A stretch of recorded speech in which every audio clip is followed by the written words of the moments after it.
Olha lá, Paulo tá pensando em coisa triste pra não rir, olha lá.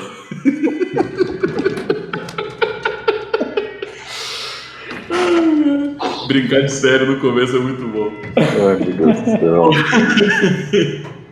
A pessoa desistiu. A gente tenta trazer pessoas de peso quando a gente não consegue entrar. É o que tá tendo, né? Mas eu agradecer essa sorte aí de última hora ter dado uma vaga no podcast. Aces, quinto andar. Nesse episódio, a gente vai conversar com 3 designers que eu respeito muito para entender como é que é o processo criativo deles, entender como que é a construção de uma identidade visual de uma marca e o que isso impacta na comunicação do seu negócio.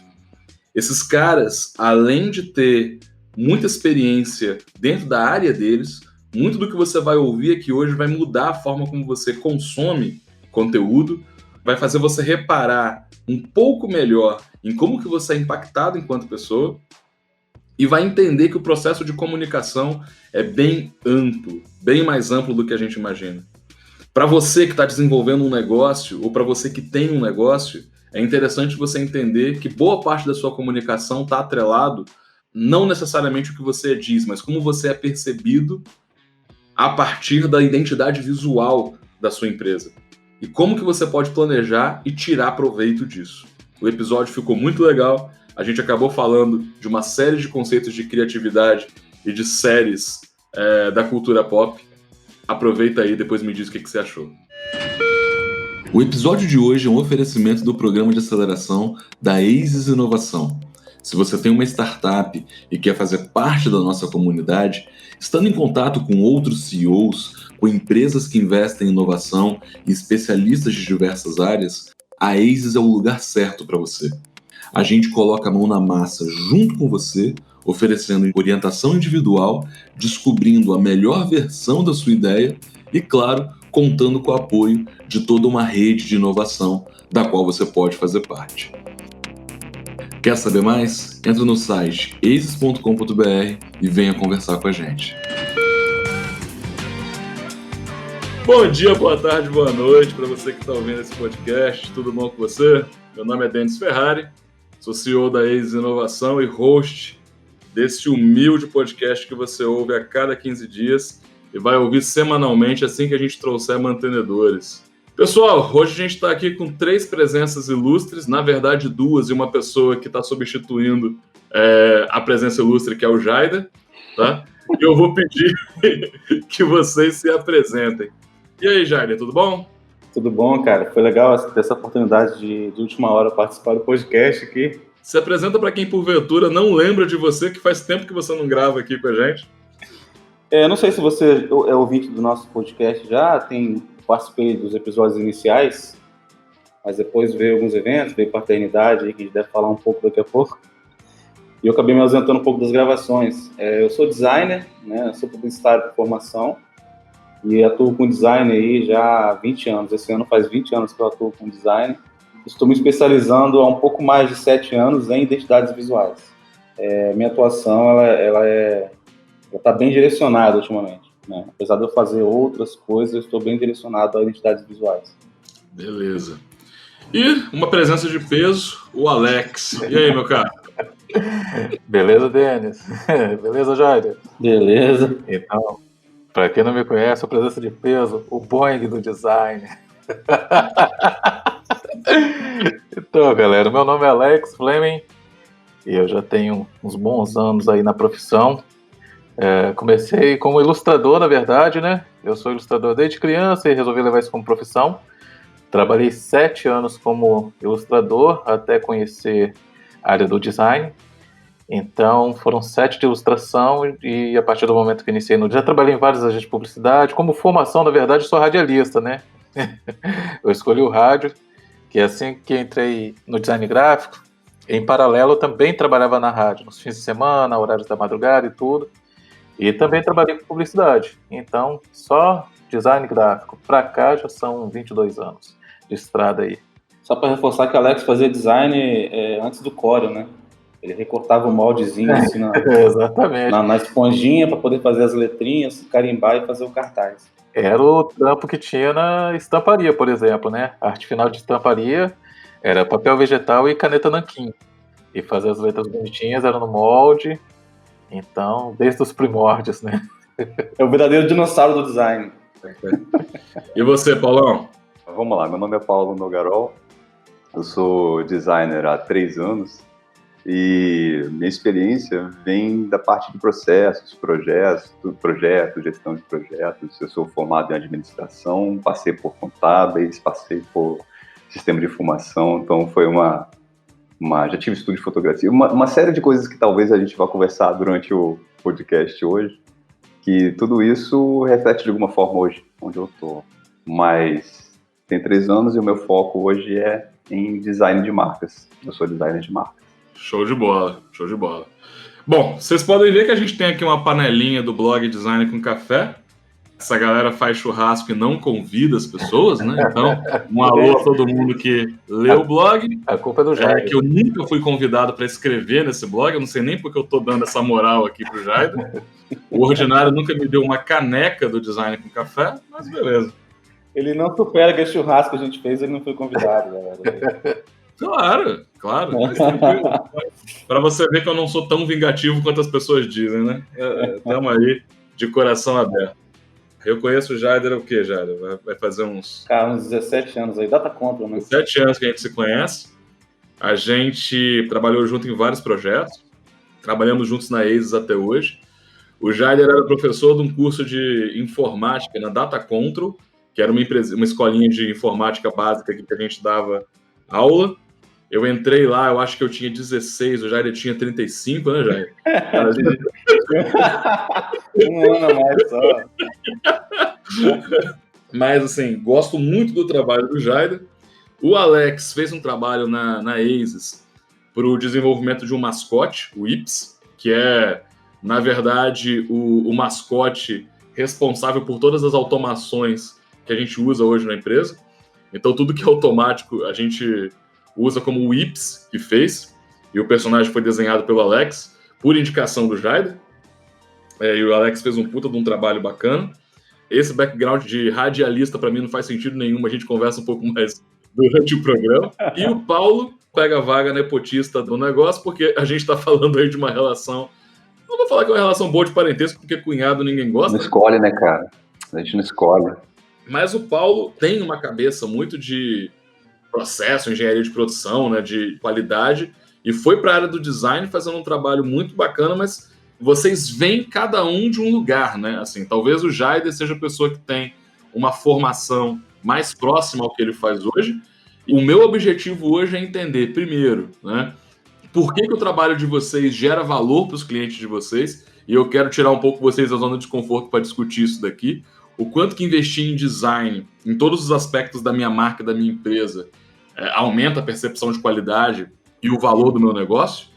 É o processo de design, efetivamente, quando vocês recebem uma demanda, como é que é o briefing, quais são os pedidos mais inusitados que vocês recebem. Eu sei que o Alex e o Jair já passaram muito mal na minha mão com os meus pedidos, então assim, vamos contar alguns casos aqui.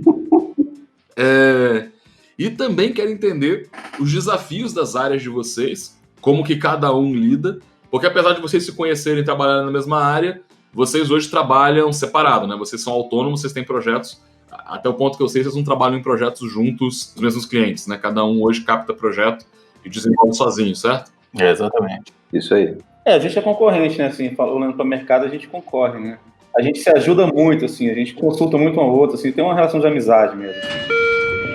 Então, para começar, gente, por que raios design é importante? E aí eu queria que vocês conseguissem contextualizar para mim o que é design e por que design é importante para minha empresa. Denis, na verdade, essas são algumas das perguntas que a gente mais escuta quase que diariamente. Poderia falar aqui vários termos técnicos que a gente usa na área para definir o que é design, mas assim, na minha concepção, eu sempre tive muito claro que o design é você poder atender uma necessidade de forma criativa e de forma funcional. Ponto. Essa é a minha visão. É resolver um problema, né, Alex? Resolver um problema, uma necessidade do seu cliente, da sua comunidade, do seu entorno, de uma forma criativa. Então, para isso, a gente utiliza as técnicas, as ferramentas. É importante falar das ferramentas porque a todo momento elas atualizam, né? A questão das ferramentas, é engraçado você falar de ferramenta, porque muita gente resume design às ferramentas. Exatamente. O cara aprende ferramenta, o cara aprende Corel, aprende Illustrator, aprende Photoshop, e ele já se acha designer, né? Que é outra confusão, né? Designer faz design, né? É uma confusão também. Mas esse conceito que você está me dando é um conceito mais voltado a design, vamos dizer assim, um pouco mais amplo. Talvez quem estuda design industrial, o conceito de design como técnica de resolução de problemas. Mas os projetos que vocês atuam, geralmente é o design aplicado, e vocês me corrijam se eu estiver errado, falando da comunicação, né? Tipo, como é que eu torno a comunicação talvez mais eficiente com o meu cliente? Vocês trabalham em vários tipos de projetos, mas pegando os projetos mais específicos, logotipos, identidades visuais, o desenvolvimento de marcas no geral, o que é isso? E por que isso é efetivo? Entende? Deixa eu citar então, trazendo para uma realidade menorzinha, um exemplo bem pequeno. Um cartão de visita. Uma pessoa que procura um profissional de design para criar um cartão de visita, geralmente ela não quer um cartão de visita comum, um papel com nome, endereço, telefone. Ela quer que esse cartão de visita seja destacado. Ela quer que ele chame atenção, para que na hora que ele entrega para outra pessoa, a pessoa olhe, ache legal e guarde esse cartão de visita. Então, perante 300 cartões de visita que a pessoa tem na mesa, por que ele vai guardar justamente o seu? Lógico que vem todo o background atrás, né? O atendimento do cara e tal. Mas eu já vi muito cliente dizer assim, rapaz, quando eu entreguei meu cartão de visita, a pessoa olhou, rapaz, que cartão bonito, quem é que fez? Então, esse diferencial é que as pessoas buscam no trabalho do dia a dia. Uma papelaria, uma marca, uma fachada. Esses exemplos um pouco mais simples assim, né? Menos abrangente. Então a gente está falando basicamente de diferenciação e de percepção de qualidade, né, no caso. Exatamente. Saquei. Em projetos um pouco mais complexos, tipo uma marca, e eu quero pegar muito na parte de marca, porque vocês fazem um trabalho que a minha cabeça não consegue entender, e não sei como é que a cabeça do Paulo conseguiu ir para lá. Talvez como eu sou muito de exatas e muito orientado a processo, tem uma parte do trabalho, pelo menos do Jader, que eu acompanho um pouco mais de perto, que é místico, assim. Talvez porque ele não me mostre as coisas, e talvez porque ele guarde os segredos, né? E daqui a pouco eu vou entrar num assunto polêmico, mas... Talvez eu tenha um DVD aqui cheio de coisas prontas, né? Que eu fui na banca de jornal. Mas, assim, o que eu queria entender na visão de vocês é o que o trabalho de vocês agrega na construção, de fato, de uma marca, novamente. Eu tenho a minha visão, mas eu queria entender a de vocês. Qual é a defesa que vocês usam no dia a dia nos projetos de vocês? Essa eu vou deixar o Paulo responder. Cara, partindo da premissa de que o design ele é sempre feito para pessoas, né? Ele sempre é direcionado para alguém. Então, assim, a gente sempre tem que pensar nas pessoas que vão ter contato com aquela marca. E quando a gente fala de marca, vai para um aspecto muito mais abrangente do que a gente vê. Eu acredito muito que nós quatro aqui estamos, de certa forma, tendo contato com a marca um do outro, né? E quem vai ouvir esse podcast, quem está ouvindo esse podcast, está tendo contato com a marca Jader Moraes, com a marca Denis, Alex e Paulo. Então, de alguma forma, essas pessoas, de acordo com a maneira que a gente fala, elas vão ter percepções sobre essa marca. Então, trazendo isso para um aspecto visual, dentro de design de marcas, eu acredito que o design de marcas é uma forma que as empresas têm de se conectar visualmente para as pessoas que importam. Para um negócio, nem todo mundo precisa saber que eu existo, nem todo mundo precisa saber o que eu faço. A identidade visual de marca, ela permite que a empresa se comunique com as pessoas certas, chame a atenção das pessoas certas. Ou seja, se eu tiver uma boa definição de quem é meu cliente, de qual é o meu público, de quais são as personas que eu vou atender, eu consigo pensar numa marca que chama atenção e fala diretamente com esse público, né? Sim, e eu somo o seguinte, tão importante eu saber quem é meu cliente, quem é meu público-alvo, é eu me entender como marca. É eu saber quem eu sou como marca e quem eu não quero ser como marca, como eu quero ser percebido, como eu não quero ser percebido. E aí a gente elimina o fator estético apenas, o que é bonito, né? O que é bonito para mim pode ser ridículo para vocês três, o que é lindo para vocês pode ser ridículo para mim.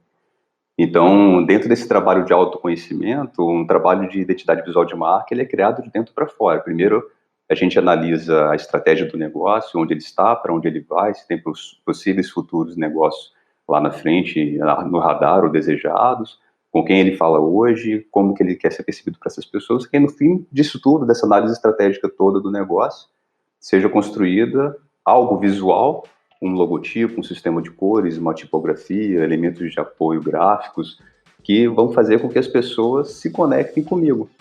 A gente está falando sempre de conexão quando a gente fala de identidade visual de marca. E também, Denis, complementando um pouquinho o que o Paulo está falando, eu acho que não é à toa que existe o projeto de identidade visual, né? Onde a marca está inserida, porque afinal de contas é uma identidade. Sim. Então, se aquela empresa ela procura um profissional para desenvolver a marca, é porque ela quer ser percebida, ela quer falar com a comunidade de alguma forma, ela quer falar com seus clientes de alguma forma, mas muitas vezes o próprio cliente não sabe como é a forma que ele quer falar. Uhum. Então, muitas vezes a gente também serve, né, Paulo, como esse agente que vai disciplinar, vai impulsionar o cliente. Recentemente eu fiz uma marca para uma advogada que ela disse assim, nesse briefing eu acabei respondendo perguntas que eu nem mesmo sabia. Eu descobri coisas no processo de criação da minha marca que nem eu mesmo sabia. E é muito gostoso isso do cliente. Sim. Não, e um cliente me pediu esses dias o PDF das respostas dele, que ele queria usar as respostas dele na comunicação, assim, ele não tinha se atentado para poder, né, uma empresa de 11 anos. Tem algo que o Denis falou ali que eu acho... Deixa eu comentar o que você falou, Denis, que a empresa tem que, né, saber com que público ela quer falar, saber muito bem sobre o negócio dela, como o Paulo falou, como ela quer ser percebida, como ela não quer ser percebida. Então, isso é a matéria-prima que a gente precisa para que um design consiga criar um design de marca que atenda o objetivo e converse da forma certa com o público certo. Só que muitas empresas, quando começam, né, ela não tem tudo isso muito bem definido. A empresa começa, mas aí a gente que está envolvido com inovação, a gente sabe que a empresa acaba dando uma viradinha de direção, ou engloba um novo produto, ou muda mesmo de segmento. Então, assim, é muito comum a empresa nascer com uma identidade visual errada, assim, por conta do não planejamento assertivo do negócio. Então, o cara já quer começar a fazer uma identidade visual e aí acaba errando no design. Eu tiro duas coisas do que vocês estão falando. Primeiro que quem está ouvindo a gente, se tiver uma startup, tem uma hora certa de fazer a identidade visual, que não é cedo demais a ponto de eu não saber com quem que eu quero falar, de eu não ter certeza com quem eu quero falar e como eu quero falar, mas também não é tarde demais, né? Tem um momento ali que é quando eu já tenho informação suficiente para saber com quem que eu vou falar no longo prazo, para construir essa comunicação a partir daí. E na resposta do Paulo, na minha cabeça eu fiz uma separação de entender que muita gente pede o logotipo, que é o símbolo máximo de representação da empresa, mas o logotipo está dentro de uma identidade visual, que é uma comunicação gráfica mais ampla, que vai escolher a paleta de cores, de outros aspectos da comunicação. Só que a resposta do Paulo foi até um outro aspecto, que talvez seria o que a gente pode chamar de brand persona, que é os aspectos de personalidade dessa marca, como que ela fala para o seu público, qual o tom que ela utiliza, como é que eu posso dizer, personalidade que ela coloca. Ou tô falando besteira? Cara, é até bacana você tocar nisso. Eu, Jade e Alex, a gente às vezes conversa sobre isso, porque é o seguinte, eu preciso entender visualmente como que eu quero ser percebido pelas pessoas. Todos nós quatro aqui, qualquer pessoa desse mundo, a gente reage ao que a gente vê, né? A gente reage a cores, a gente reage a tipos de letra, né, a tipografia, a gente reage a filme, a gente reage a cheiro, é o que a gente sente também, né, cheiros. Falando de identidade visual de marca, a gente constrói um sistema visual que desperta sensações nas pessoas. Essas sensações, falando estritamente de identidade visual, tem que estar alinhado com a essência da minha marca, com a essência do que eu sou. Então, vamos falar de essência de marca. Por que é importante entender personalidade? No trabalho de identificação de personalidade da marca, identifico que a empresa é dinâmica, acolhedora e amigável. E aí, a identidade visual dela, falando de cores, formas, tipografia, tem que representar isso. O meu trabalho de identidade visual não controla a linguagem textual dele, como que ele vai escrever no Instagram, como que ele vai responder uma mensagem no WhatsApp, qual a linguagem textual que ele vai enviar um e-mail para o cliente, nem linguagem fotográfica. Mas tem que ser uma comunicação coerente, então. Total. Tem que ser uma comunicação coerente com essa construção. O briefing é o mesmo. A gente não está falando de gestão, né? Num processo correto, a identidade visual deveria vir após a gestão da marca, após ter definido isso tudo.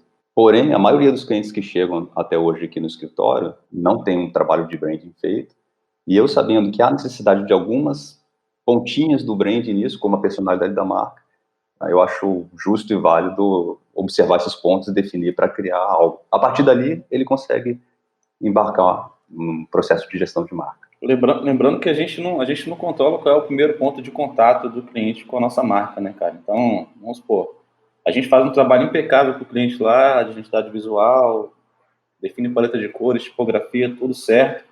Mas aí o primeiro ponto de contato que o cliente tem com essa marca é um atendimento péssimo por telefone. Acabou ali. A marca já foi desconstruída naquele cliente. Então, o que o Paulo falou é muito sério, porque tem que estar tudo muito bem alinhado, né? Marca é experiência, né? Quando a gente fala de marca, a gente está falando de experiência, né? Ele falou de cheiro ali, sensações, como eu sou percebido. Se eu entro numa loja, tem um cheiro. Se eu como uma torta, tem aquele gosto. Tudo isso é marca, né? Não é só o visual, né? O Paulo falou muito bem.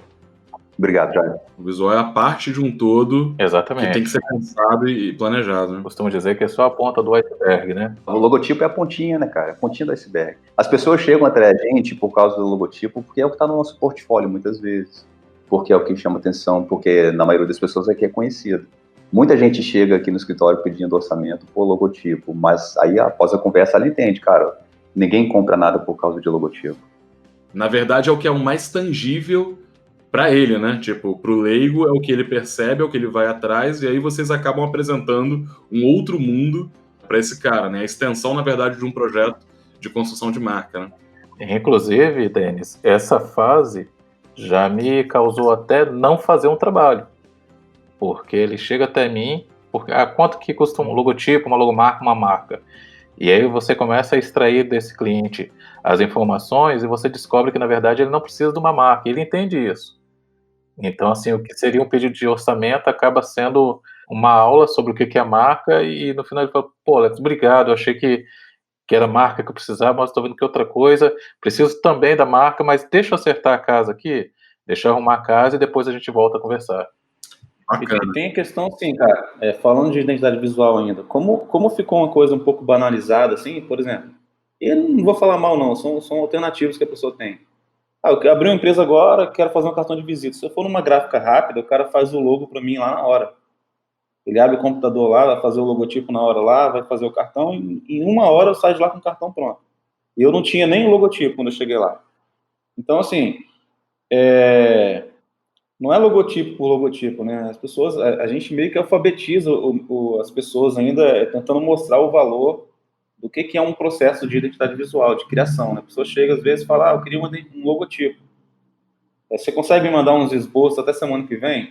Então, assim, esse processo chega a levar 30 dias, o processo antes da criação. Aí eu chego pro cliente depois de 30 dias e falo, cara, aqui, ó, tudo que a gente fez até agora é o que ninguém vê. Agora a gente vai partir para a criação. Então, assim, 30 dias captando insumos de pesquisas do cliente para poder entender o que, de fato, a marca dele precisa como design. E também nesse processo, ele fica surpreso pelo quanto que ele participa do processo. Né? Que ele está acostumado, às vezes, de pedir, o cara, como já citou, uma semana, 3 opções, mas não, precisa de todo um trabalho antes, onde ele é inserido, ele é peça principal desse trabalho. Ele fica muitas vezes surpreso com isso. Eu queria entender de vocês, gente, assim, design é processo. E o que vocês estão dizendo aqui é que existe um processo de entendimento do que o cliente, não vou falar o que ele quer, mas o que ele precisa, talvez uma construção de referências com base no público-alvo que vocês vão falar, tipo, o que esse cara consome, o que ele vê e tal. Eu queria entender de vocês, e aí de cada um de vocês, em linhas gerais, como é que é esse processo, da solicitação até a entrega. Quais são as etapas intermediárias para a galera que está ouvindo a gente entender? O processo é um pouco diferente, né? Talvez o nosso processo aqui está até um pouco semelhante, porque a gente troca muito internamente, assim. Basicamente, o processo ele se inicia a partir de um briefing, né? E aí esse briefing pode ter várias etapas, depende do profissional.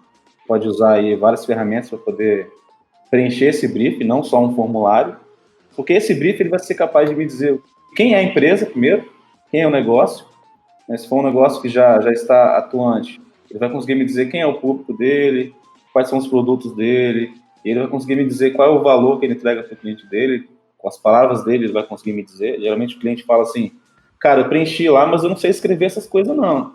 A maioria, assim, né?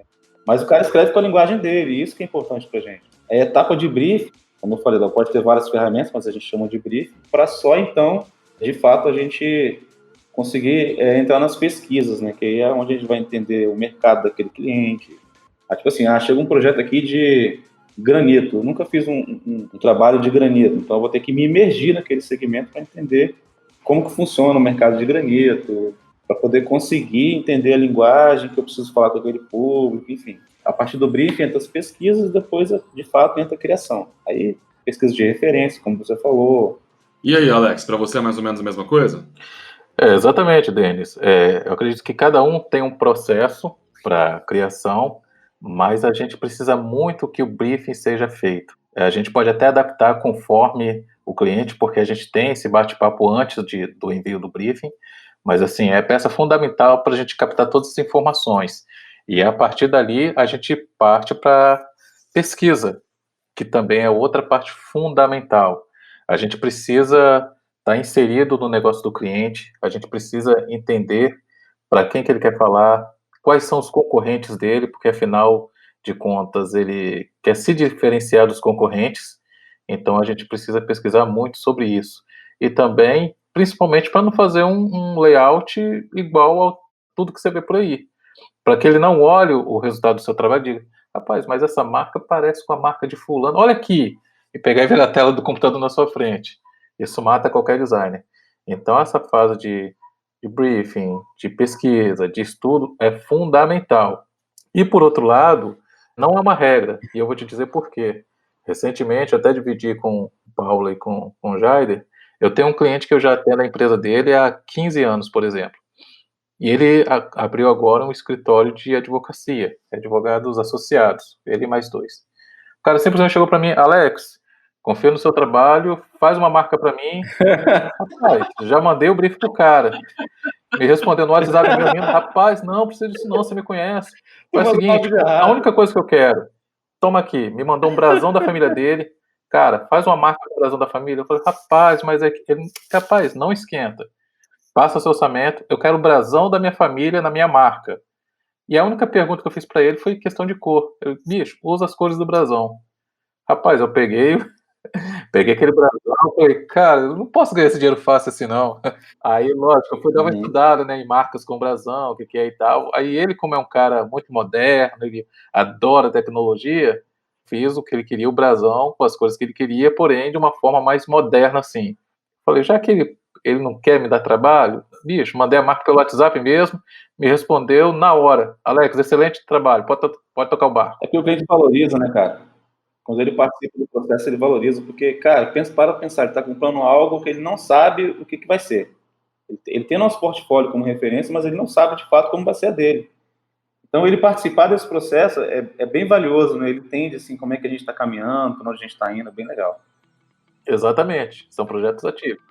Mas o certo mesmo é que a gente, até mesmo em respeito com o cliente, né? A gente faça todo o processo direitinho, porque também, no final, a chance de errar é muito pouca. Quando você realmente se entrega ao briefing, à pesquisa, à análise, traz o cliente para junto, é bem difícil você errar. Paulo, para você, velho. Cara, eu volto a uma das primeiras frases lá, que o design ele é feito para pessoas. Tudo parte de um briefing, né, que é um formulário, e nesse formulário ele fala muito do negócio do cliente, eu quero saber a história do cliente, onde ele está, para onde ele vai, com quem ele fala, com quem ele não fala, e coisas estratégicas. Tem uma ou duas perguntas relacionadas a design, mas é para eu entender o que ele percebe como importante para ele, como, por exemplo, poxa, no seu setor, quais são as marcas que são, as empresas que são referência para você? E isso diz para ele como que ele se enxerga e talvez para onde ele quer ir. Muito ligado com personalidade, mais uma vez, da marca, e não com parte estética. A parte estética é algo que tenho que resolver, ele está me contratando para isso. E aí depois ele responde essas perguntas, eu faço uma reunião pós-briefing com ele, onde eu cavo algumas oportunidades que eu percebi no briefing, elimino ambiguidades, confirmo alguma coisa para ele. Cara, você disse que quer uma marca moderna para você, mas o que é moderno para você? É um moderno digital, um moderno Art Nouveau? O que é moderno para você?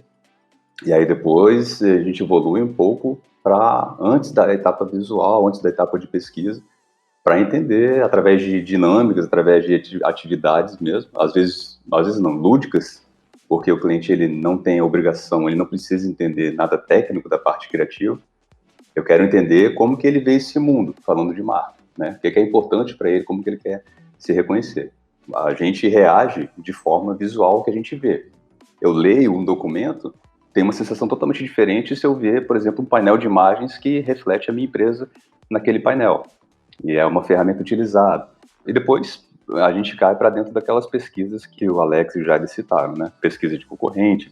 Algo que eu prezo muito aqui é, mais uma vez, design feito para as pessoas, é entender os meus clientes para saber até que ponto o projeto ou ele mesmo tem a habilidade de pegar uma ferramenta mais pesada. Entreguei uma marca de café na semana passada, onde o cliente, ele não tinha acesso a computador. Ele é um excelente técnico naquilo que ele faz, que é de produzir café especial, mas ele não tem nenhum conhecimento técnico do meu lado de cá, do que eu faço, como eu faço. Então a linguagem foi totalmente diferente, o envio de arquivos foi de uma forma muito mais simplificada, as perguntas do briefing foram reduzidas, de forma que, cara, a gente não precisa acabar tanto aqui. E no fim das contas, para ele, estava muito claro que a importância para ele era família. Cara, minha família, minha família, minha família. E no fim, foi criada uma identidade visual que faz referência à família. Então, é dessa forma. Agora, deixa eu fazer uma provocação para vocês, que é o seguinte. No briefing, vocês entendem o que o cliente quer. E vocês tentam entender até a personalidade desse cliente pelo que vocês estão falando. Mas quando a gente está falando da marca e o que ele precisa, essas duas coisas podem ser diferentes, apesar da aprovação ser centralizada. Tipo, e eu posso falar aqui com propriedade um pouco da marca da ASUS, que é a marca que a gente tem há mais de 6 anos. Eu briefei muito o Jaider sobre o que era o negócio ASUS, mas o empreendedor deles é completamente diferente. Só vou falar da paleta de cores, meu guarda-roupa só tem roupa preta. Agora, se você chegar na ASUS, a ASUS é extremamente colorida, tem uma paleta muito mais... extremamente colorida, mas tem uma paleta muito mais clara do que a que eu uso. Eu não gosto tanto de gente. A minha marca é extremamente inclusiva, né? Até porque a empresa é feita de um conjunto de pessoas, né? Agora, eu entendo que a marca da ASUS não sou eu, apesar de ter algumas similaridades eventuais, mas eu entendo que essas coisas são diferentes. O quanto os clientes de vocês entendem isso, assim? E, tipo, como é que é isso? Só uma observação no que você falou, assim, cara, o briefing serve para você ver o que o cliente quer. No meu processo aqui, eu atualizaria essa frase: o que o briefing vai me ajudar a entender o que o cliente é, e não o que ele quer. Ele não pode ser a direção do projeto criativo. Eu quero uma marca moderna, eu quero uma marca limpa, Não. A gente precisa entender quem você é. Aí já aconteceu no caso aqui, por exemplo, eu tenho um projeto que o cliente chegou para mim: Paulo, eu já tenho um logotipo, não quero mexer no logotipo, mas eu preciso de uma identidade visual, preciso do restante. Preciso das cores da minha marca corporativa, preciso da minha tipografia corporativa. E aí fui desenvolvendo, e nesse projeto de entender o cliente, com quem ele fala, como é que ele é e tal, aí chegou no momento que eu, assim, cara, pelos motivos 1, 2, 3, 4, 5, 6, 7, entendendo que a sua marca é assim, assim, assim, assim, assado, o seu logotipo está transmitindo sensações XYZ que estão totalmente diferentes do que você é como marca. A gente não vai fazer logotipo, mas vamos fazer um logotipo, você me dá a abertura de fazer o logotipo. E até foi inclusive curioso que com ele eu fiz o seguinte: se você não gostar, tá tudo bem, mas se você gostar, você me paga. E reflete muito bem, esse aspecto reflete muito bem, porque o cliente ele não sabe o que ele quer visualmente falando. porque senão não precisaria de designer, sabe? Então, fica nesse ponto. O cliente, na maioria das vezes, quando ele vem, ou às vezes ele tem uma noção do que ele quer, e muitas vezes, eu digo que 98%, quer dizer, é estatística furada porque eu nunca medi, né? Mas assim, grande maioria se surpreende com o resultado que é entregue, não pela execução técnica, mas a surpresa é o seguinte, eu já ouvi várias vezes, cara, eu sabia que havia algo interessante, mas eu não sabia que havia isso, não fazia ideia que havia isso, sabe? E justamente por causa, nós 4 aqui, como que é difícil a gente falar da gente? Eu tava falando outro dia com o Jair, a gente trocou uma ideia outra vez também, pô, eu fui na terapeuta outro dia não, há muito tempo, na primeira consulta eu fiquei sentado lá, pô, fala, Paulo, assim, pô, falar o quê? Ele não sei falar de mim, cara. E assim acontece com a marca também. É papel nosso, é papel do designer de marcas, entender quem é a marca e refletir isso. Eu acho que, vou comentar o que você falou aí, que é o seguinte, cara. O Dennis, por exemplo, por muito tempo a imagem do Dennis, até hoje, ela é muito atrelada à imagem da Aces, por mais que as identidades sejam diferentes. E isso é muito comum acontecer no mercado. Um cara fundou a empresa, por mais que a empresa tenha 10, 15 anos, é muito comum a imagem dele se confundir com a imagem da empresa. Mas é um grande erro desse empreendedor ele colocar os gostos pessoais dele em primeiro plano. O que o Paulo falou é muito sério, não é o que o cliente quer. O que o cara quer pode não ser o melhor para a empresa dele, é o que a empresa é. Então, assim, eu tenho um caso legal disso aí, que eu fiz um projeto de uma empresa de suplementos, e aí, na apresentação, teve um grande silêncio e um grande cochicho, não disseram nada depois que eu apresentei o projeto, e depois de 40 minutos eles me chamaram de novo e falaram, Jair, a gente ficou muito impactado no que você mostrou, era algo totalmente diferente do que a gente esperava, mas a gente entendeu internamente que é exatamente o que a nossa marca precisa. Então isso foi muito legal porque, assim, de uma certa forma, teve um impacto que não foi 100% positivo no cliente, né, mas ele entendeu naquele momento que era o que a marca dele realmente precisava, era exatamente o que a marca precisava. Então isso foi um exemplo de maturidade de um cliente, né, que não deixou os gostos pessoais dele, background dele, influenciar em algo que era para o negócio. Isso é muito importante. E todo esse conceito que a gente está falando sobre isso, é muito importante que a gente fale também para o cliente, porque no final das contas a gente acaba quebrando alguns conceitos que ele tem. Muitas vezes é uma quebra de cultura na empresa. Eu já tive clientes que o dono que mandava, tudo era feito do jeito dele, até numa ocasião numa sala de reunião também, pequeno bate-boca, porque até então o dono da empresa levava tudo do jeito dele, porém a equipe e a gestora de marketing aprovou lindamente o projeto.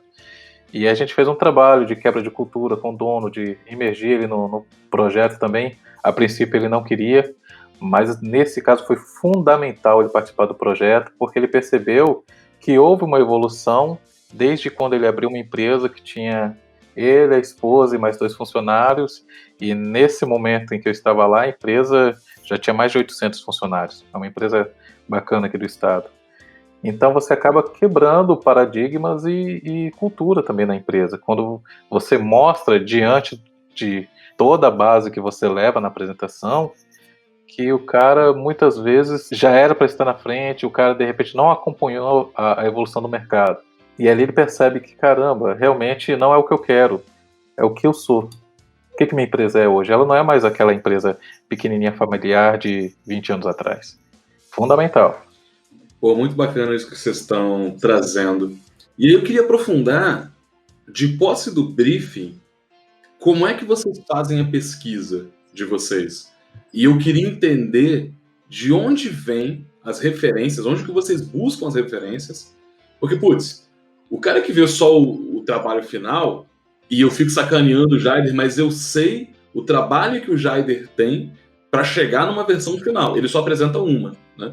E, na verdade, foi o Jaider que me ensinou isso, que designer é varejista para te entregar 3 opções e você escolher, né? Tipo, se você escolher, você não precisava dele. Deixa que eu vou te falar qual é a opção certa.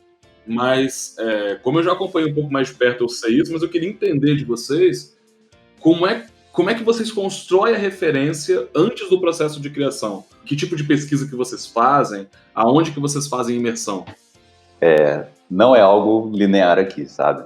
Aqui no meu processo eu sei que tem que ter pesquisa, mas não é algo assim linear, as fontes não são as mesmas. E o barato da nossa profissão é justamente isso, quando a gente faz a imersão numa marca, a gente se confronta com todo o nosso repertório, reflete na nossa criação. Nós temos 3 linhas de criação diferentes, porque a gente vem de origens diferentes e se alimenta de fontes diferentes, né? A gente constrói nosso repertório de maneira diferente. A grande chave é o seguinte: eu preciso encontrar qual é a grande verdade daquela marca. As fontes aqui não são as mesmas, né? O grande desafio aqui no meu processo é encontrar a grande verdade, entendeu? Cara, qual é a grande verdade dessa empresa? O que representa essa empresa? O que representa essa marca? O que está na personalidade dela que é isso que vai fazer ela se conectar com o público-alvo dela? Então, assim, trazendo um exemplo, a última marca foi um café especial, né? Tinha a história da família, tem 150 anos, e várias vezes nas reuniões, nas dinâmicas e no briefing, o cara falou de família. Eu falei, cara, então família tem que entrar de alguma forma nisso. Eu perguntei para ele assim, cara, em outros processos, eu iria pesquisar em algumas fontes. Behance, deixa eu ver como é que a marca de café é Behance, deixa eu ver como é que a marca de café é Logopond e outras referências. Mas eu percebi que a solução já estava dentro da casa dele. É algo que estaria lá dentro, que precisava ser representado e que esteja lá dentro. Aí eu perguntei para ele mandou para mim uma foto de um casarão. E eu falei assim, cara, tá aí, casarão, vou fazer o casarão. Só que já é batido. E na hora de rascunhar, fazer os sketches, estava dando um aspecto que não tinha nada a ver com algo clássico e tradicional que a marca é. E aí fiz um logotipo, fiz um Z, para limitar o Z, fiz um círculo. Na hora que eu fechei o círculo, fui pesquisar sobre significado de círculo. E aí, significado de círculo tem tudo a ver com proteção, com grupo, continuidade, né, expansão, e são coisas que estão muito ligadas à família na história dele. E o logotipo dele ficou um Z dentro de um círculo e uma circunferência em volta fazendo proteção. Sabe? Então, assim, eu estou com outro projeto aqui, cara, eu não faço ideia como vai ser. Já tive projeto que foi conceituado eu assistindo série de Netflix. Cara, isso que você falou é sensacional, que às vezes o cliente pergunta logo depois do briefing, você tem ideia já como é que vai ficar, tal? Você pode dar um spoiler aí? Cara, aí eu falo, eu não faço ideia do que vai ser sua identidade visual, não faço ideia ainda. Eu costumo responder assim já. Mas é muito engraçado que a pessoa acha que a gente tem na manga, assim, né? Vou tirar um logo aqui. Tá. E eu acho assim também que, com relação à pesquisa, Denis, cada um de nós já tem uma experiência muito grande, apesar do Paulo ser mais novo na área, mas eu vejo que ele está num patamar profissional de quem já tem 20 anos de mercado. O Paulo é um cara disciplinado, é um cara de processos, e ele entendeu o que significa o design, ele entendeu o valor do design, então é por isso que eu acho que ele está tão à frente. E eu acho que, na verdade, assim, hoje fonte de pesquisa, principalmente com a internet do jeito que está, fontes de pesquisa são muitas. Mas eu acho que o que dita a pesquisa, no meu caso, por exemplo, primeiro é o produto que eu estou desenvolvendo, se é uma marca ou se é uma identidade visual completa, se é uma embalagem, e depois o briefing. Porque dependendo do que for, eu parto para um tipo de pesquisa. Citando também um exemplo, há alguns anos eu precisei criar uma marca para uma empresa de fertilizantes, aqui do norte do estado. Já fazendo parte do processo, já tinha algumas embalagens definidas. E era um trabalho totalmente novo para mim. Eu falei, cara, eu preciso estar nesse meio. Como o cliente era muito longe, eu não podia até lá naquele primeiro momento, né? O que eu fiz, cara? Eu comecei a frequentar casas de adubo. A casa do adubo, casa que mexia com fertilizantes. E aí fui descobrindo, fui contatando pessoas. No momento, por exemplo, numa ocasião que eu estava na casa do adubo, eu conversei com pessoas que compravam fertilizantes. Como é que você transporta? O que te chama atenção? Para que serve? Quanto mais informações você colher daquele produto que você está desenvolvendo, melhor. E eu sou um cara muito sensorial assim, né? Inclusive, nesse próprio exemplo que eu estou citando, ele tinha definido um fornecedor onde nessas pesquisas eu descobri que aquele fornecedor ele não ia atender a necessidade do tipo de produto que ele ia embalar naquele saco. Então, o tipo de plástico era diferente, o tipo de impressão era diferente. E aí você também descobre que quando você trabalha, por exemplo, nesse caso que era um fertilizante, você precisa de determinadas regulamentações, determinados selos, isso tem que haver na embalagem. Nessa imersão, eu consegui colher informações que ele não sabia na época. principalmente algumas informações legais que são obrigatórias na embalagem. O designer, ele tem uma responsabilidade muito grande, porque todo o seu trabalho vai ser visto, e vai ser imensamente visto, por menor que seja o seu cliente. Já pensou se você faz um trabalho de qualquer jeito, e esse seu cliente recebe críticas pela marca que ele acabou de fazer com um profissional? Então, assim, eu acho que a gente tem que pensar com muito carinho quando for desenvolver um tipo de trabalho e também na pesquisa. Denis, se eu responder essa pergunta, dando exemplo de um projeto, falando um case, para mostrar para onde minha pesquisa foi, assim, uma sociedade com 12 mil associados, enfim, são anestesistas, anestesiologistas. E aí, essa galera queria uma marca de mais de 70 anos, que ia passar pelo primeiro rebranding. Eles queriam que eu colocasse um laringoscópio na identidade. Laringoscópio, cara, é um negócio que enfia na garganta da pessoa para passar o tubo. Cara, é um negócio realmente que causa pânico, assim, cara. De 7 pessoas, 5 falou do laringoscópio. Beleza. Aí eu fui pesquisar sobre anestesia. Descobri que existe uma analogia da anestesia com a aviação, cara. O anestesista tá ali, tem que checar tudo antes de aplicar anestesia na pessoa, como se fosse o piloto lá checando o avião. E quando ele aplica, cara, é como se o avião decolasse. A diferença, e isso foi um anestesista que falou, é que o anestesista, nesse caso, está fora do avião, cara. Quando o avião decola, é quando o paciente adormece. Ali não se pode fazer mais nada. Se tem uma parada cardíaca, você tem que estar com tudo ao seu lado. Se tiver qualquer reação, você tem que estar com o medicamento do lado. Você tem que ter feito um bom check-up.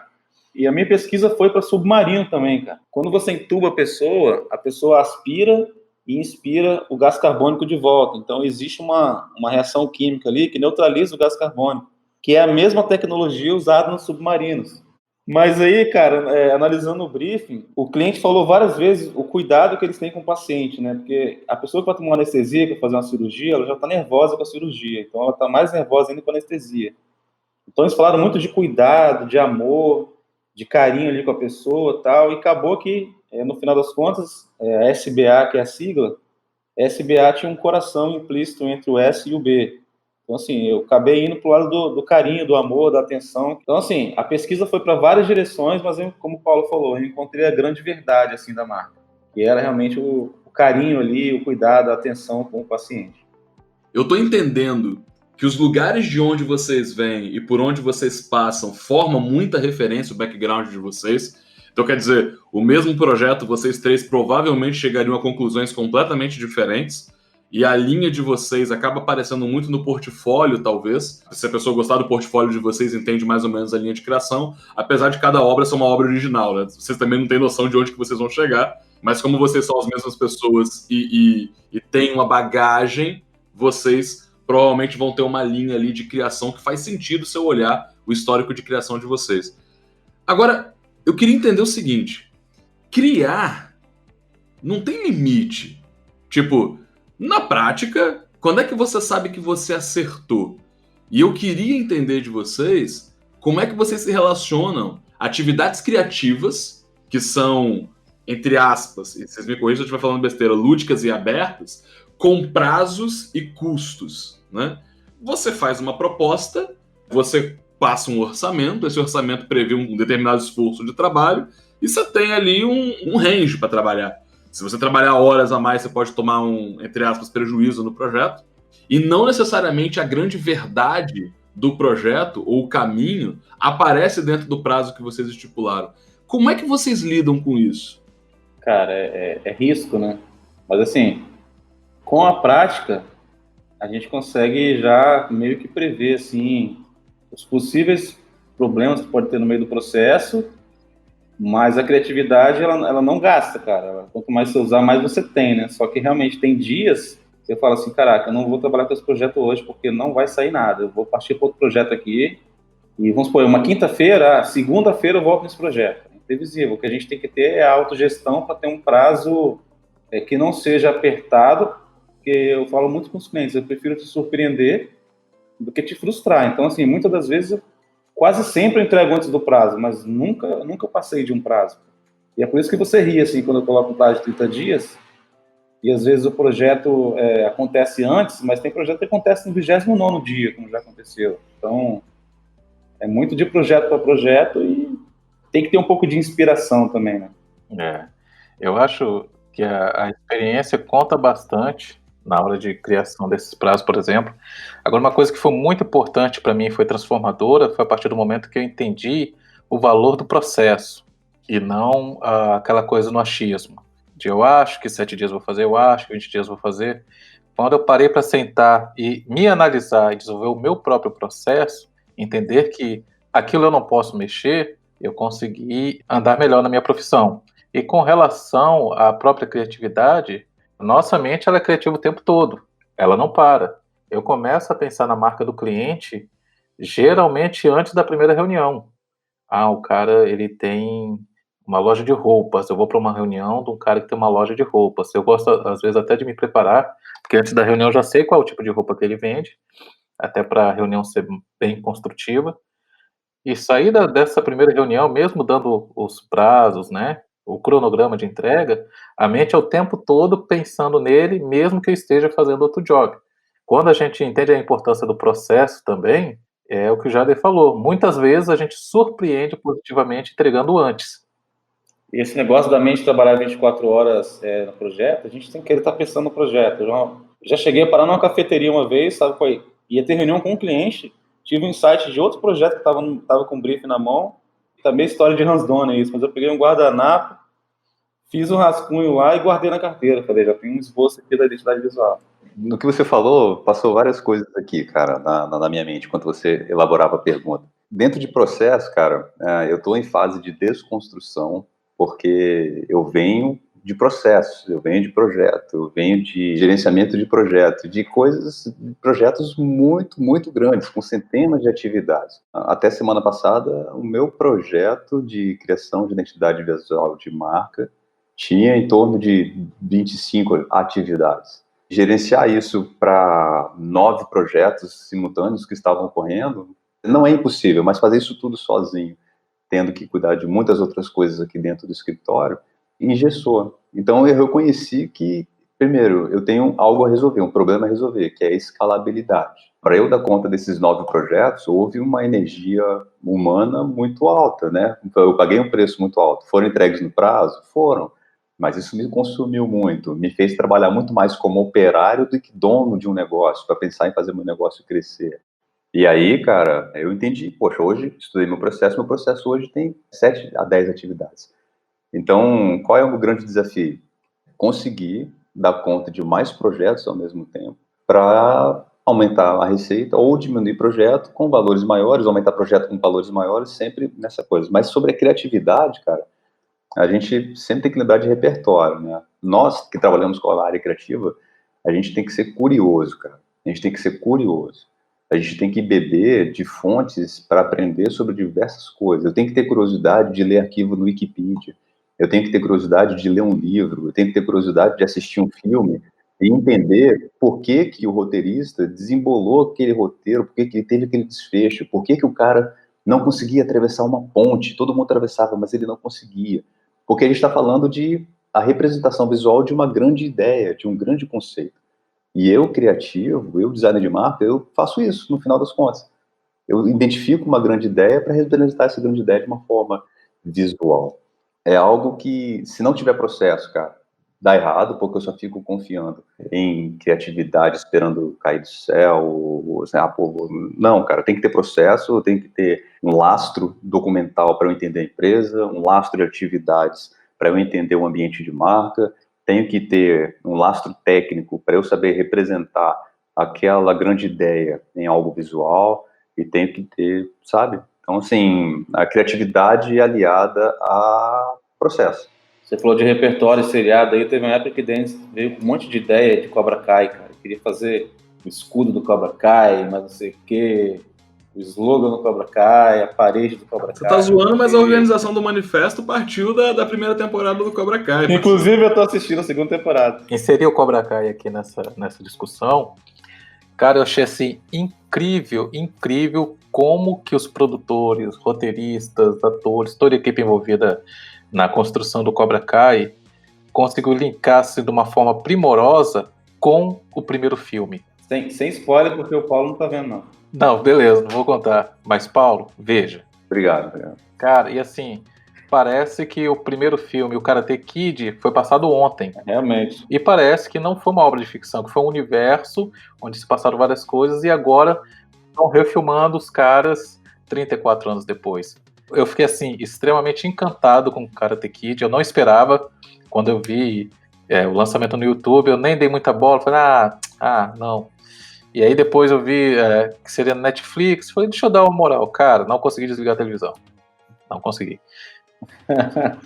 Cara, eu achei essa série viciante, mas o que eu mais gostei, o Javi tá zoando, mas lá nos planos da ASIS de 6 anos atrás, e ele vai lembrar disso, a gente sempre usou o termo academia, mais voltado à academia de artes marciais mesmo, judô e tal. Tanto que algumas aplicações que ele fez na marca, mas aí a minha referência é Dragon Ball, né? O mestre que te ensinou é o símbolo que você usa no seu kimono, né? Tanto que o Goku vai acumulando insígnias porque ele vai treinando com vários mestres ao longo do desenho. Só que, cara, no lance do Cobra Kai, você tem um exercício de comunicação ferrado ali, e quem for ver a série, e aí eu não vou dar spoiler porque eu vou falar basicamente do filme, você tem duas academias que disputam, né? Na verdade, você tem a academia do Cobra Kai, que a galera veste preto, parceiro, que lá o esquema é bruto, tá ligado? Lá a galera é bullying, sacou? Sem misericórdia, bata primeiro. Né? Exato, cara. Só que o mais maneiro, cara, o que eu acho fantástico do Cobra Kai, que já achava na época, era o quanto que eles passam uma imagem de bad boy e fazem uma construção de marca efetiva pra caramba pra você dizer quem que você quer dentro da academia, né? E esses caras resgatam isso na série, obviamente ressignificando algumas coisas, mas tem um exercício de comunicação ali poderoso pra caramba, cara. Você falar que a série é boa pra cacete. É meio malhação, mas é boa pra cacete. Vale a pena você ver, Paulo. Vale a pena você ver por causa dessa construção de marca que o Denis falou. São duas construções de marcas muito diferentes. Eu vou porque o Alex e o Denis estão indicando, cara. Porque as últimas 70 vezes que a gente parou pra assistir filme, lembrando que você é meu cunhado, 68 foram indicações furadas, tá? Horrível. Aproveitando esse papo de série, tudo que vocês estão falando, se vocês forem pegar as séries de sucesso nos últimos anos, cara, tem muito de comunicação visual, né? Vai pegar os grandes vilões do cinema, todos eles têm silhuetas. Você não precisa ver o Darth Vader. Se você só ver a silhueta do Darth Vader em preto e branco, você sabe que é o Darth Vader, você sabe quem é o Indiana Jones, né? Cara, não é só as séries, né, cara? Os personagens do Chaves, assim, né, cara? Você consegue... Sim. Se tiver qualquer itemzinho lá, você já sabe qual personagem que é, não precisa ver a foto do personagem. Bacana que isso aí a gente consegue perceber, cara, que as cores não devem ser escolhidas ao léu, né? Vou botar aqui vermelho porque o vermelho vai ficar legal para essa marca. Vou botar um roxo porque vai ficar legal. Mas não, cara, o exemplo que vocês estão trazendo aí, a gente percebe que paletas de cores influenciam muito na percepção que as pessoas vão assistir aquele filme, né? Então a gente vê filme épico, pode reparar que a paleta de cor é uma paleta X, uma paleta às vezes mais escura. Você vai ver um filme que é mais romântico, às vezes você vai ver uma paleta que é uma paleta mais amarelada, mais quente. É uma prova bem legal do que a gente está conversando, que não é nada estético apenas, né, cara? Tem que ter uma função, tem que ter um objetivo. Lembrando dessa emoção que o Paulo está retratando, eu me lembrei muito do filme O Livro de Eli. Nossa, cara, verdade. Para quem não assistiu, eu recomendo. Botar aí que 80% do filme ele tem uma paleta de cor, e aí rola essa transição nos 20% finais para uma paleta totalmente diferente. É isso aí. E assim você acaba sendo tocado por essas cores.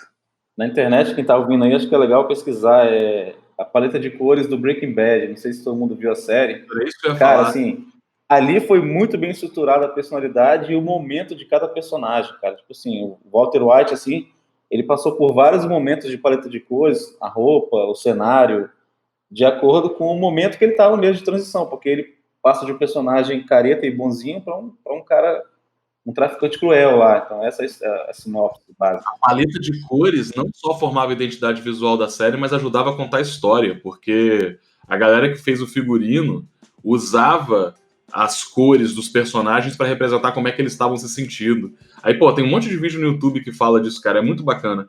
Tem uma série que é spin-off do Breaking Bad, que é o Better Call Saul, que tá no Netflix também. E, cara, Better Call Saul é uma história prequel, né? Passa antes do universo de Breaking Bad. Só que, cara, nas primeiras cenas de Breaking Bad, até com aquele filme que saiu, El Camino, né? Que é que o Jair foi descobrir no final que é o nome do carro, né? Do carro lá do Jesse Pinkman. Cara, você vai ver Better Call Saul, pra eles te dizerem que a série se passa no mesmo universo, ela tem a mesma identidade visual. E, putz, cara, a identidade ali é todo o DNA de Breaking Bad. Tipo, você sabe que você tá naquele mundo. Parece que é o mesmo seriado, né? Exato. Apesar da história ser personagens semelhantes ali e tal, mas para pegar um gancho agora do que o Paulo falou com relação à identidade, né? Em Breaking Bad tem aquele Gus Fring, que pra mim é um dos maiores vilões que você tem em série é o Gus. Tinha que ter um seriado só dele, né? Sabe o que é o mais legal? Tá estreando agora, né, recentemente aí, a segunda temporada de The Boys. Quem não viu, veja. No The Boys tem um personagem que é um personagem poderoso pra caramba, que é o Capitão Pátria. Sensacional. E ele tem um diálogo com o personagem do ator que fazia o Gus. O Gus estava do lado do personagem mais poderoso da série e eu fiquei com medo do Gus, tá ligado? E aí você fala, cara, olha a marca que esse cara construiu pra ele, porque ele fica te olhando sério. Exatamente. Você fala, cara, esse cara vai me matar muito, sacou? Assim. Quando a gente consegue fazer uma marca que ela tenha o mesmo poder de ser lembrada, como você está lembrando do Gus, com essas sensações, com essas formas, aí sim a gente conseguiu alcançar o nosso objetivo. Isso é tão forte, Paulo, que tem um ator, pena que eu não lembro o nome dele, mas é o cara que faz o Negan em The Walking Dead. Sabe, é o grande vilão assim, do The Walking Dead. Ele fazia o pai do Sam, do Jim também em Supernatural. Exatamente. Supernatural é uma série maneira, mas... Exatamente. E um filme da Julia Roberts, Comer, Rezar e Amar, ele aparece no filme. E, cara, quando eu assisti esse filme depois de acompanhar The Walking Dead. Agora, cara, uma coisa que a gente não falou em Better Call Saul, uma coisa bem legal de ressaltar nesse seriado, cara, que tem uma lição muito grande de branding ali, cara.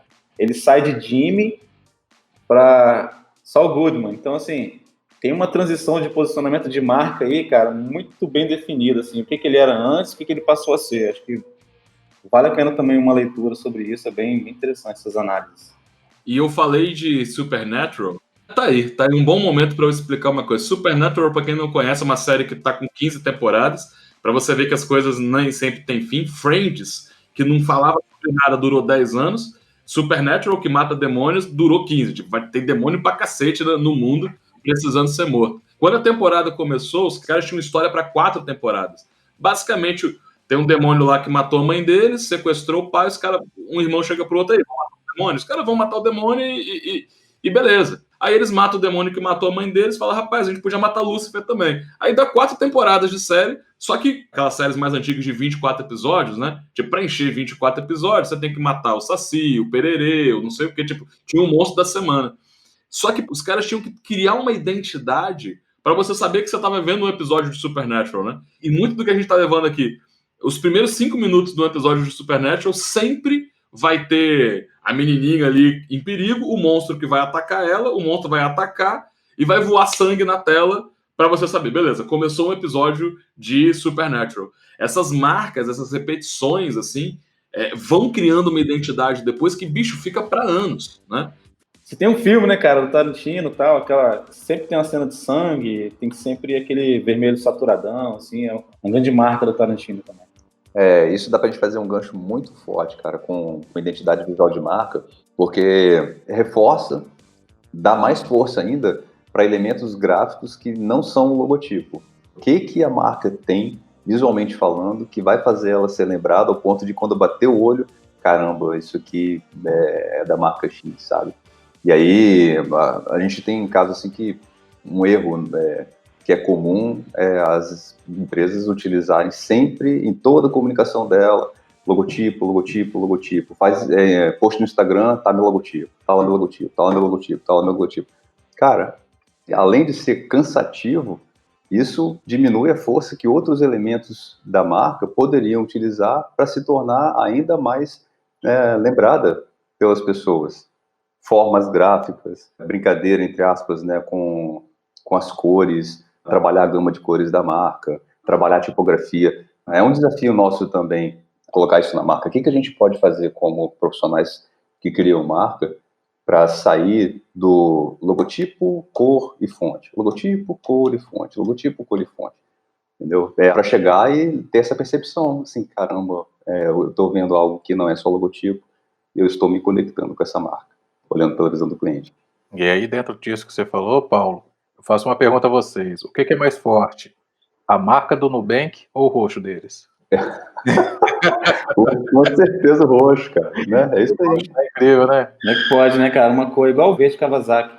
Exatamente. É isso aí.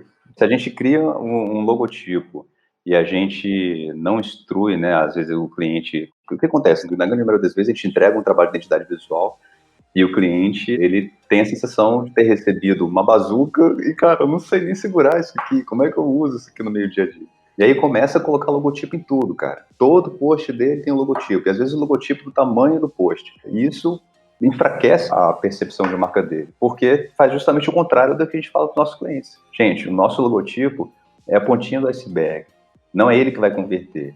E aí a gente vê muita gente usando o logotipo em tudo. Pessoal, obrigado pela aula.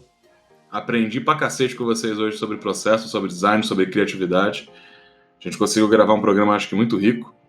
E eu queria saber de vocês, quem tá ouvindo, como encontra vocês? Então vamos lá, vou passar meus contatos para quem está ouvindo.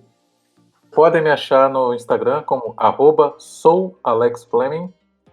Então é só me mandar um direct. É bom que você conheça também um pouco do meu trabalho. E me manda um direct no Instagram que a gente depois se fala por telefone, WhatsApp. Vai por esse canal porque você já conhece um pouco do meu trabalho ali. Eu estou em www.nogarol.com.br e no Instagram, @paulonogarol. Cara, o meu, pelo site jaidamorais.com. Lá você vai achar o link das minhas redes sociais também. Mas no Instagram você me acha como jaidamorais.design. Massa. A gente vai deixar todos os links aqui na descrição do episódio. Pessoal, se vocês contratarem qualquer um desses caras, vocês estão muito bem servidos. E obrigado, gente. Valeu, Daniel. Eu que agradeço, foi um papo muito bacana. E assim, eu fiquei muito feliz pelo convite, principalmente que tem tantos caras legais aqui que fazem parte da minha vida. Valeu, fiquei até emocionado. Paulo, Jaider, você também, a gente teve um relacionamento muito bom na ASIS. Muito obrigado pelo convite. Nesse momento eu estou fazendo um coraçãozinho para quem não pode ver o que a gente está gravando. E obrigado aí pelo convite, gente. Foi muito legal estar aqui. Eu sou fã de cada um de vocês aí mesmo.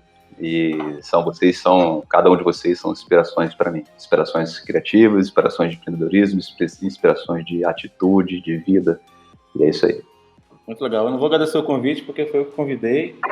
Mas assim, Paulo para mim já é uma referência, apesar do pouco tempo de mercado, né? Ele já, por ser um cara processual, assim, extremamente focado e disciplinado. Nem tão focado assim não, mas é focado. E o Alex, aprendi muito com o Alex também. A gente trabalhou junto em agência, então aprendi bastante com o Alex. A gente se ajuda, a gente aprende muito um com o outro aqui. Então, eu não pensei em ninguém diferente para poder compor esse podcast aqui hoje. Então, acho que foi bem legal. Foi uma troca muito bacana. Obrigado, gente. Galera, vocês que estão ouvindo, um abraço.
Você que tá ouvindo e percebeu uma diferença na voz do Jaider, é que ele não sacou que o podcast não tem vídeo e botou a mão na frente da boca e ele não sacou a diferença que deu.